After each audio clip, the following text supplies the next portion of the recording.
Tras la muerte de Heliogábalo y a pesar de las medidas adoptadas por el Senado para evitar las injerencias femeninas en el gobierno del imperio, poco cambió para las mujeres de la dinastía Severa. Eran el poder en la sombra tras Alejandro Severo, que solo tenía 13 años y medio al ser confirmado por el Senado de Roma, lo que le convirtió en el emperador más joven en regir el imperio. Julia Mesa, la abuela del nuevo emperador, y que había orquestado la adopción y elección como sucesor de Alejandro Severo, y su hija Julia Mamea, como máximas consejeras en el nuevo reinado, se encargaron de que la transición y toma de poder fuese plácida y sin sobresaltos, además de dirigirle durante su mandato, para evitar repetir los excesos y las velidades que se dieron con su primo Heliogábalo. 2 días después de la muerte de su primo y predecesor, Alejandro Severo, a quien también cambiaron su verdadero nombre, como ya habían hecho con Heliogábalo, para presentarle como otro hijo bastardo de su tío Caracalla, dando así la impresión de que la sucesión era, otra vez, la continuación directa de la línea Severa, repitiendo así la estrategia seguida con Heliogábalo cuando se rebelaron contra Macrino y que, sorprendentemente, nadie cuestionó, siendo proclamado emperador por el Senado con el apoyo de los pretorianos y del pueblo de Roma. Al igual que Heliogábalo, el joven emperador también era sacerdote del Gabal en Emesa, pero fue un detalle que su madre y abuela ocultaron y nunca ejerció como tal durante su reinado. Así que probablemente apostató de sus creencias elagabalistas y adoptó las actitudes y creencias menos controvertidas del imperio. Una de las primeras medidas que tomó Alejandro, o más probablemente su madre y su abuela, fue anular las restricciones religiosas, donde el dios Elgabal había sido convertido en el dios supremo del panteón imperial, con el resto de dioses tradicionales supeditados a su culto. Así, con el nuevo emperador, la religión romana volvía al culto más ortodoxo, con el panteón clásico de los dioses romanos, siendo una de las medidas más visibles la conversión del Elagabalium en un templo de Júpiter. Además, revirtió, o al menos lo intentó, los cambios que Heliogábalo había hecho en sus 4 años de reinado, desde las costumbres más excéntricas e importadas de Oriente,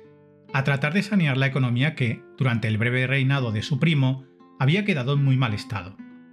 Bajo la influencia de las Severas, el emperador se rodeó de juristas destacados, como el senador e historiador Dion Casio o el prefecto del pretorio Ulpiano. Tal vez es el momento de hablar un poco sobre este cargo, pues ya ha tenido su importancia, como cuando Macrino pasó de prefecto del pretorio a emperador, y la seguirá teniendo durante todo el convulso siglo III. La Guardia Pretoriana fue creada por Augusto como un cuerpo de élite de guardaespaldas del emperador, siendo sus comandantes los prefectos del pretorio. Este puesto estaba reservado a los integrantes del orden ecuestre, hasta que con Alejandro Severo también pudieron acceder al cargo los senadores. Su número variaba, de 1 hasta 3. Aunque en un primer momento su función era la de comandar a la Guardia Pretoriana, poco a poco fue adquiriendo otras funciones menos castrenses, para convertirse en uno de los principales consejeros de los emperadores. Por ello, muchos de los que ocuparon el cargo no solo eran militares profesionales, sino que también eran expertos en muchas otras materias, en especial el derecho latino. Ese es el caso de Ulpiano, que sirvió a Alejandro Severo, o el de Papiniano, que sirvió bajo Septimio Severo y fue asesinado por orden de Caracalla. Esto ya indica que desde mediados del siglo I, los emperadores empezaron a valorar también, y cada vez más, la faceta administrativa además de la militar a la hora de nombrar a algunos de los prefectos del pretorio. Pero esto no evitó que, conforme el Estado se debilitaba, los pretorianos pasaran de proteger a los emperadores a ser un poder desestabilizador del imperio, poniendo y quitando no pocos emperadores, hasta que Diocleciano, a finales del siglo III, reformó el cargo. Durante la tetrarquía, cada Augusto tenía un prefecto del pretorio, no así sus respectivos césares, y el cargo pasó de ser un rango militar con funciones administrativas a ser más bien un funcionario de alto nivel del imperio que administraba, más que comandar, a la Guardia Pretoriana. Mientras que Constantino, tras imponerse a sus rivales por el trono imperial, disolvió a la Guardia Pretoriana, al haber sido parte de las unidades que no le habían apoyado y que más duramente le habían combatido, pero sí mantuvo el cargo del prefecto del pretorio, ahora ya definitivamente sin ningún tipo de consideración militar. Volviendo al reinado de Alejandro Severo, se cree que el Senado pudo recuperar parte del poder que había ido perdiendo con los anteriores severos, aunque los historiadores no encuentran evidencias claras al respecto. En cuestiones legales, Alejandro Severo introdujo cambios significativos en la vida castrense. Por ejemplo, permitió a los militares nombrar a cualquiera como heredero en su testamento, mientras que los civiles tenían restricciones estrictas sobre quién podía convertirse en heredero o recibir un legado. También confirmó que los soldados podían liberar a sus esclavos en sus testamentos y protegió los derechos de los militares a sus propiedades cuando estaban en campaña, para evitar que alguien pudiera aprovechar su ausencia para apropiarse de ellas. En 223, aunque algunas fuentes indican que habría sido en 228, los pretorianos se rebelaron y mataron a Ulpiano, que había tratado de limitar el poder de la guardia pretoriana, y esta, habituada a no tener ningún tipo de freno, no se lo tomó a bien. Al año siguiente, sobre el 224, durante el segundo año de su reinado, su abuela, Julia Mesa, murió. El emperador obligó al Senado a deificarla. Había regido desde las sombras el imperio los últimos 6 años, primero con Heliogábalo y posteriormente con Alejandro Severo. Tras su muerte quedó su hija, Julia Mamea, como la principal y más íntima consejera del emperador. En 225 o 226, Alejandro se casó con Salustia Orbiana, hija del influyente senador Sello Salustio. Ambos jóvenes tenían 16 años. Según Herodiano, la madre del emperador tenía celos de Orbiana desde su enlace con el emperador, maltratándola y humillándola, por lo que ésta trató de buscar ayuda en su padre, quien exigió al emperador que su hija fuera respetada. Pero Alejandro Severo fue incapaz de tomar medidas contra su madre, que, a su vez, y como venganza y muestra de poder, consiguió que el padre de Orbiana fuera ajusticiado por traición, y ésta obligada a divorciarse del emperador, y por lo tanto despojada de su título y desterrada a Libia en 227. Por lo que sea, Alejandro no se volvería a casar. En el ámbito religioso, como ya hemos dicho, Alejandro Severo volvió a la religión tradicional romana, pero hay constancia de que, a la vez, fue muy tolerante con otras religiones menos populares del imperio, como el cristianismo o el judaísmo, y probablemente otras igualmente minoritarias.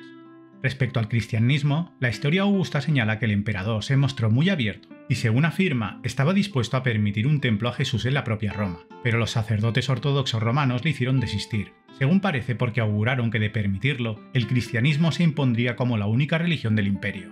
Hoy día se cree que esa historia es falsa, aunque no deja de ser curiosa la precisión del augurio. Otras fuentes dicen que el emperador tenía en su altar particular representaciones de Jesús y Abraham. Aunque es imposible determinar el grado de veracidad de esas afirmaciones, lo que es un hecho evidente es que durante su reinado no hubo persecuciones de cristianos, al menos de forma activa ni por iniciativa del Estado.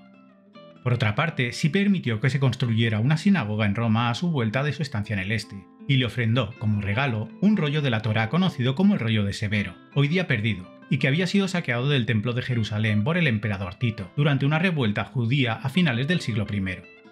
Como se ve, Alejandro Severo tuvo una actitud de gran tolerancia con las religiones no oficiales, probablemente para diferenciarse de su primo, que quiso imponer como única religión del Estado a El Gabal. A los pocos años de comenzar el reinado de Alejandro Severo, los sasánidas, que eran vasallos de los partos, se rebelaron y tomaron el control del reino parto, derrotando a la dinastía de los arsácidas en unos pocos enfrentamientos y con sorprendente rapidez. Con la muerte de Artabano IV de Partia y la proclamación de Ardacher como primer rey de la dinastía sasánida, desaparece el imperio parto de la historia y es sustituido por el imperio sasánida, que durará unos 400 años, hasta que a su vez sea derrotado por el califato árabe Rashidún en el año 651. Ardacher dedicó los primeros años de su reinado a afianzar su posición y someter a su autoridad a los gobernadores que no mostraban la suficiente adhesión a su persona. Pero una vez consolidada su situación en el trono, sobre el 230, se sintió con la suficiente fuerza para atacar al Imperio Romano, asaltando las provincias fronterizas y penetrando en la Mesopotamia romana, llegando incluso hasta las provincias de Siria y Capadocia sin apenas encontrar oposición, saqueando ciudades y esclavizando a sus habitantes. Al llegar noticias a Roma de la invasión sasánida, el emperador hubo de organizar a toda prisa un ejército y partir hacia las fronteras orientales. Con él iba, como era costumbre la dinastía Severa, su madre, que desde que consiguió que su hijo se divorciase, no se separaba de él. El punto de reunión de las legiones era Antioquía, donde el emperador estableció su cuartel general. Allí fueron llegando legiones y vexilaciones, que eran destacamentos más o menos potentes separados de una legión. Esto se hacía así, pues mover legiones completas podía significar dejar desguarnecida por completo una frontera. El grueso del ejército, junto a la familia imperial, no llegaron a Antioquía hasta el 231, y desde allí comenzaron las operaciones de reconquista del territorio invadido.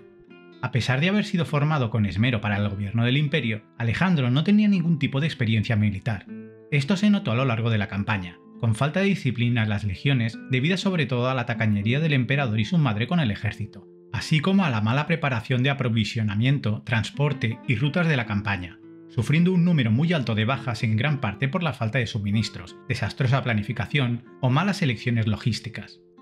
En 232 parece que hubo algún motín en la zona fronteriza, protagonizado por un tal Taurino, y aunque fue rápidamente sofocado por las tropas leales al emperador, no deja de ser muy significativo que, en plena campaña contra un invasor externo, ocurra algo así. Está claro que la nefasta gestión de las operaciones militares y logísticas estaba consiguiendo que una parte importante del ejército recelase de las capacidades del joven emperador como caudillo militar y se estuviese generando un malestar en las tropas, que veían cómo la ineptitud de su mando les llevaba a sufrir penalidades o incluso la muerte. Durante su estancia en Antioquía, según apuntan algunas fuentes, Julia Mamea le pidió a Orígenes, uno de los padres del cristianismo, que les instruyera tanto a ella como al emperador sobre esa nueva religión, aunque no hay constancia de que se convirtieran en cristianos, pero eso podría ser otra muestra de la tolerancia y apertura religiosa del emperador. En 233, tras 2 años de campaña, ambos imperios acordaron el fin de las hostilidades, volviendo, básicamente, a las fronteras anteriores a la guerra, por lo que Alejandro pudo volver a Roma. Es significativo que, a diferencia de otros emperadores, a su vuelta a la capital no recibió ningún tipo de título honorífico por detener la invasión sasánida y restituir las fronteras del imperio. En 234, sin apenas tiempo para que el imperio pudiera recuperarse, los bárbaros cruzaron el Rin y el Danubio de nuevo para saquear las ricas provincias fronterizas occidentales del imperio. No parece casualidad que justamente atacaran en ese momento, cuando los ejércitos imperiales habían sufrido una gran cantidad de bajas en la campaña oriental, y aunque las vexilaciones y otras unidades habían vuelto a sus acuartelamientos de origen, no lo hacían, ni de lejos, con el mismo número de efectivos que habían partido unos años antes. Por ello, los germanos pudieron penetrar y saquear a placer las provincias encontrando escasa oposición por parte de las tropas fronterizas romanas. Según las fuentes, una parte significativa de legionarios en activo en los ejércitos imperiales eran oriundos de las zonas atacadas y saqueadas, muchos de estos sirviendo en las legiones desde antes de que Caracalla regalara la ciudadanía, y por lo tanto a punto de terminar sus años de servicio, por lo que ahora veían que su sacrificio no les había reportado ninguna ventaja, y encima sus hogares estaban siendo arrasados y sus familias asesinadas o esclavizadas por las hordas germanas.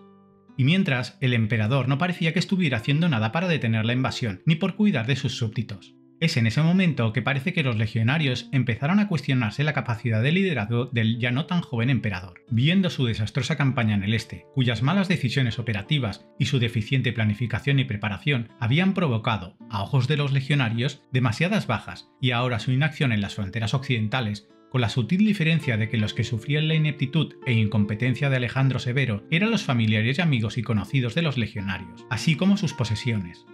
Por su parte, el emperador, probablemente tratando de no repetir los errores de la campaña contra los sasánidas, preparó la logística de esta nueva campaña con mayor esmero. Sin embargo, su falta de pericia militar le impidió percatarse de que eran campañas totalmente distintas, y que, en este caso, el ejército romano luchaba en una de las zonas más ricas y prósperas del imperio, donde no tendría problemas para abastecerse y con el conocimiento del terreno por parte de las tropas. Y todo hay que decirlo, contra un enemigo menos sofisticado. Por ello, aunque nunca se puede desdeñar una buena planificación y preparación logística, Alejandro Severo debería haber comprendido que, en este caso, la rapidez en la movilización era mucho más importante que una excesiva gestión logística. El tiempo que perdió con esa preparación solo hizo aumentar el descontento entre las tropas, que veían sus tierras arrasadas y a sus familias muertas o secuestradas para servir como esclavos. Y entonces cometió su último y fatal error. En 235, tras la excesiva y meticulosa preparación, el emperador se trasladó, al fin, al teatro de operaciones. Pero ni siquiera entonces lo hizo con la intención de luchar. En cambio, aconsejado por su madre, con la idea de apaciguar a los bárbaros y así ganar más tiempo, es de suponer que para tratar de preparar mejor la campaña, aunque no está claro, Alejandro Severo decidió mandar dinero y regalos a los invasores.